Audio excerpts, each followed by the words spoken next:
Have a nice and safe day to you all my viewers. A very warm welcome from myself to this channel again. In the previous video, we have already discussed about detailed events of conjugation. Cytological events, we have not discussed molecular events. In the coming videos, we will discuss it detailedly through the molecular analysis. Okay. After the cytology part is over, we will enter to this topic again. Today, it is our part to make the conjugation complete. How?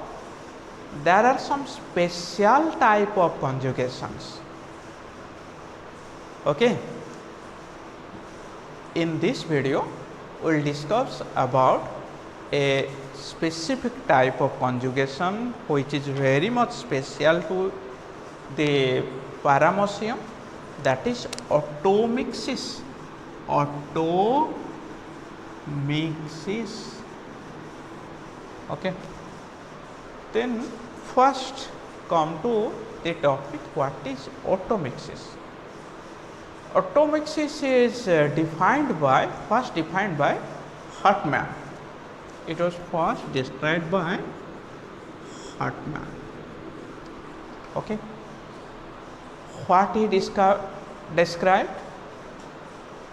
He described that two gametic nuclei derived from a single nucleus of an individual fused.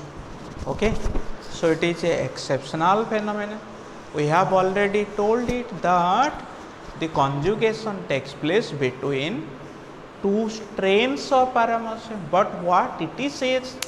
It says that the fusion takes place between the gametes, which Hartmann described the fusion of gametes derived from same nucleus.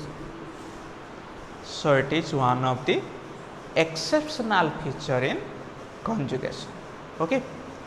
The automixis consists of different type of processes.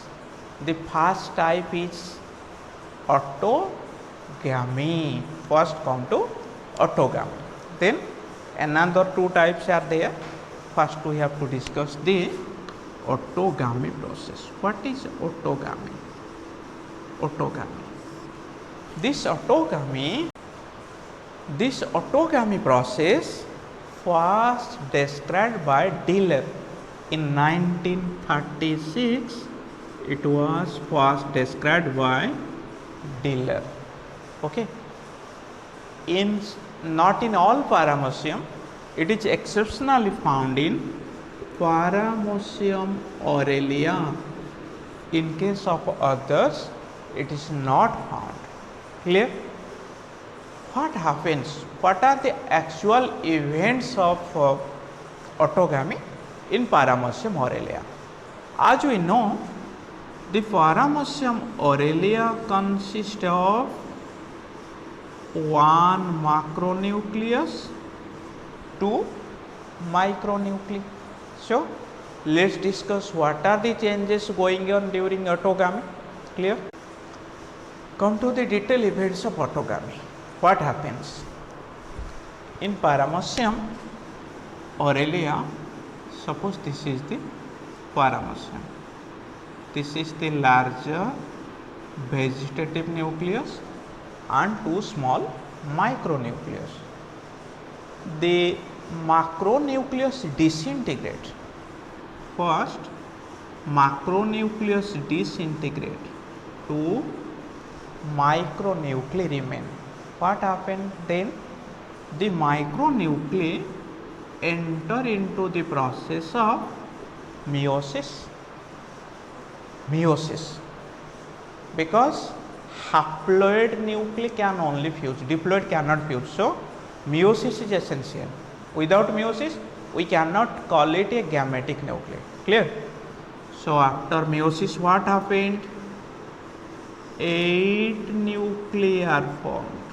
8 nuclei, 4 from one and another from 4 from other. So a total number of 8 micronuclei formed. After formation of 8 micronuclei, what happens? A conical projection is formed.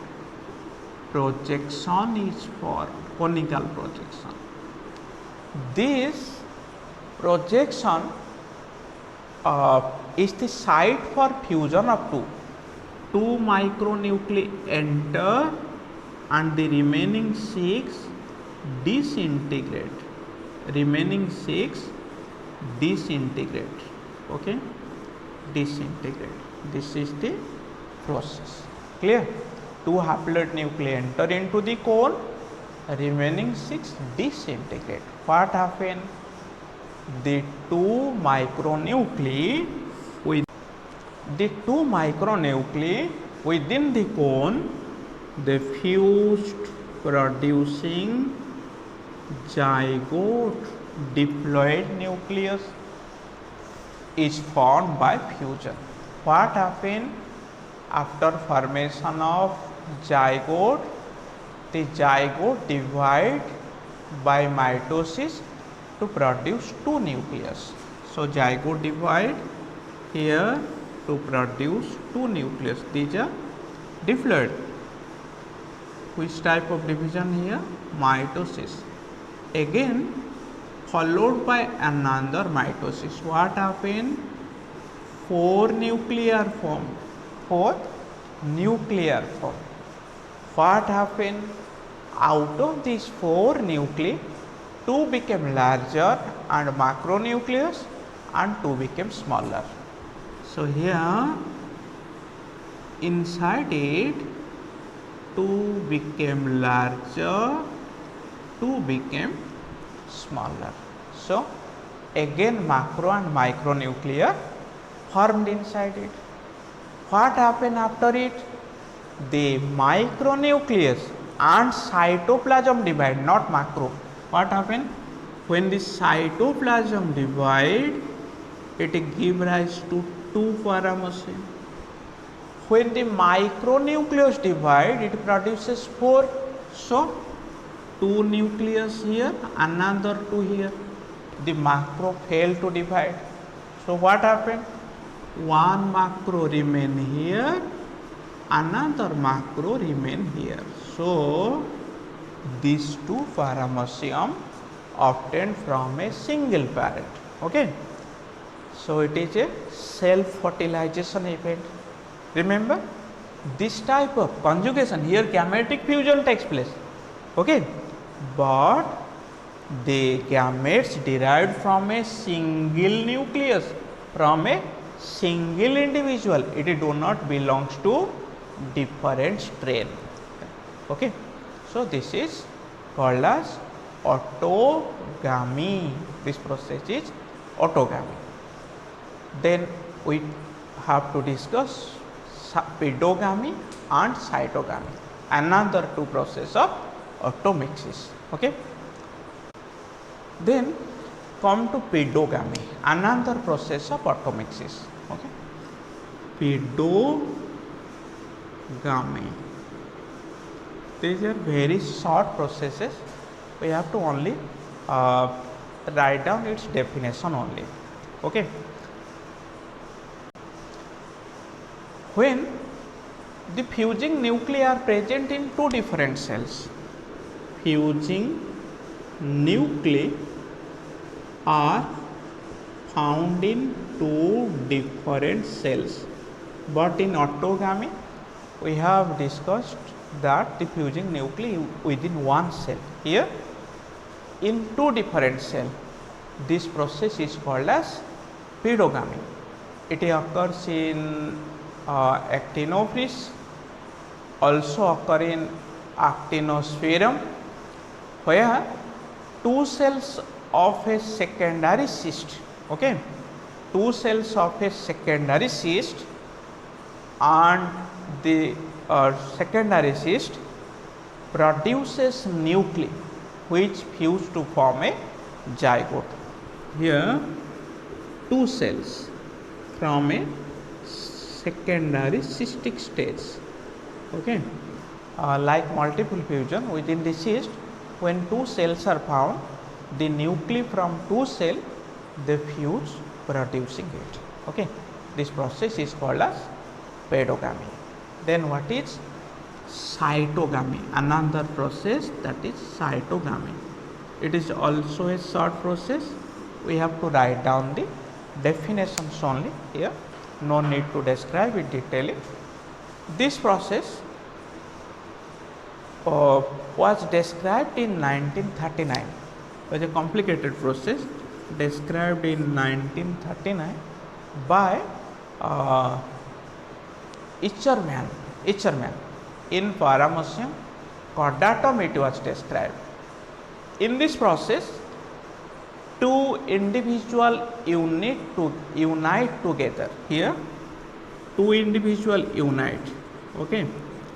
In Paramecium chordatum we have discussed. Takes place in Paramecium chordatum. What happened? Here, two individual conjugate, like in Paramecium chordatum. Here, macro and micronuclei formed, but no exchange of macro and micro. Here, the male fuses with female, this male fuses with this female. There is no exchange of nuclei. So, this process is called as cytogamy. Okay. So, this synkaryon is produced in each cell. So, it is one of the abnormal behavior. Okay. It was described by Ischermann in 1939. Okay. So, these are all about the process of special conjugation in Paramecium. Okay. So, like and subscribe the video and share it with your friends. Thank you all.